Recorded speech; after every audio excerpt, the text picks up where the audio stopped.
Dnes si pripravíme vaječné venčeky. Na prípravu pálenej hmoty, z ktorej sa vlastne budú pripravovať, potrebujeme vodu, stužený tuk alebo olej, použijeme dceru, vajíčka, štipku soli a múku. Vodu a štipku soli dáme variť. Pridáme stužený tuk, vlastne dceru.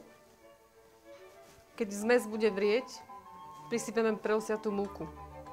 Pálená hmota patrí medzi také neutrálne hmoty, ktorá sa dá používať aj na sladko, aj na slano. To znamená, že ju môžeme nielen plniť, ako my budeme robiť s maslovým, vlastne kombinovaným krémom, vanilkovým krémom, ale sa môže plniť aj mäsovými a syrovými náplňami, preto je veľmi obľúbená a patrí medzi také tie ľahko stráviteľné hmoty z cukrárskych výrobkov.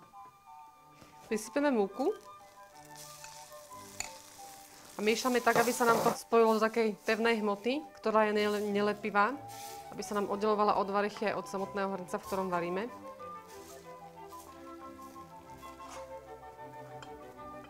Takto porestovanú hmotu dáme do druhej nádoby, čiastočne vychladíme a pridáme vajíčka. Nedávame všetky naraz, ale postupne.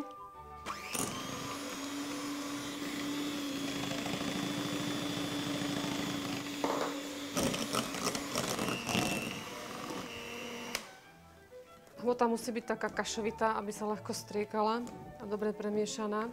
Múka s vodou a s vajíčkami. Hmotu si dáme do vrecka.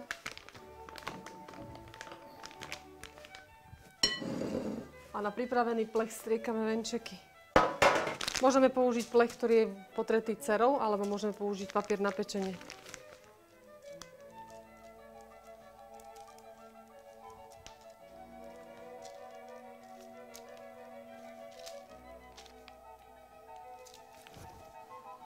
Nastriekané venčeky pred pečením pokropíme vodou, tak aby sa nám vytvorilo viacej pary, aby boli pekné, objemné.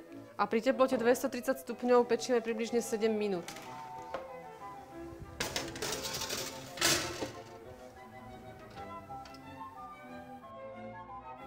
Pokiaľ sa nám venčeky upečú, pripravíme si vanilkový krém, na ktorý potrebujeme mlieko, krémový prášok, maslo, héliu, kryštálový cukor, vanilkový cukor, rum na dochutenie a žltok na zahustenie. Časť mlieka si odložíme na rozmiešanie krémového prášku a zvyšné mlieko, približne 2/3 dáme variť spolu s kryštálovým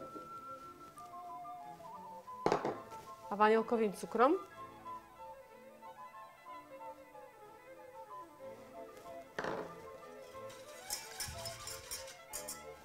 Do zvyšného mlieka pridáme krémový prášok a žltok. Rozmiešame a vlejeme do vriaceho mlieka. Pripravíme si základný žltkový krém. Keď mlieko vrie, prilejeme rozmiešaný krémový prášok v 1/3 mlieka a zamiešame. Uvaríme hustý krém. Krém musíme dôkladne prevariť, aby nebolo cítiť škrob. Maximálne však len 3 minúty, pretože mohlo by sa stať, že nám začne krém rednúť. Dáme do misky a vychladíme. Akurát sa nám dopiekli venčeky, tak ich môžeme vyložiť. Necháme ich vychladnúť a po vychladnutí ich rozkrojíme na polovicu.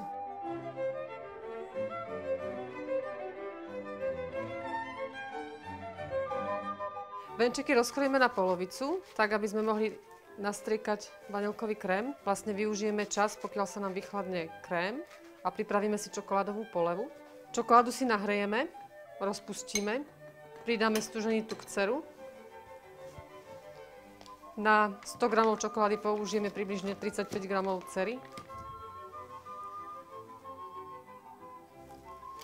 A rozmiešame, tak aby sa nám dcera rozpustila. Dcera je vynikajúca na prípravu čokoládovej polevy, nakoľko je to 100% tuk a čokoláda s použitím dcery má krásny lesk. Nepoužíva sa horúca, mala by mať teplotu približne 35 stupňov.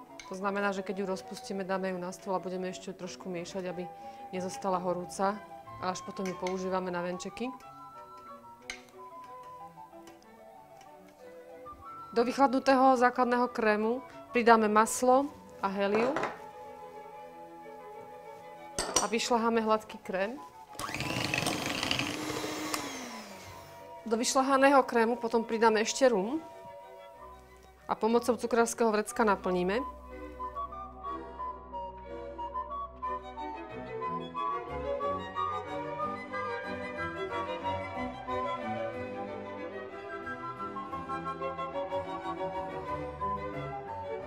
Časť venčekov potom môžeme poprikrývať vrškami a posypať práškovým cukrom. A druhú časť si namočíme do čokolády, vlastne do pripravenej polevy s použitím cery. To znamená, že vršok namočíme a priložíme. Poleva nesmie byť horúca, aby sa nám nezačal krém rozpúšťať.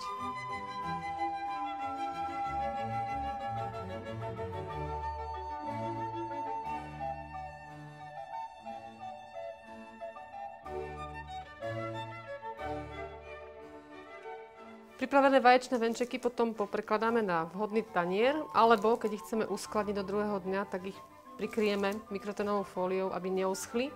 Pokiaľ sú potiahnuté čokoládovou polevou, tak stačí, keď ich len dáme do chladnej miestnosti alebo do chladničky stuhnúť.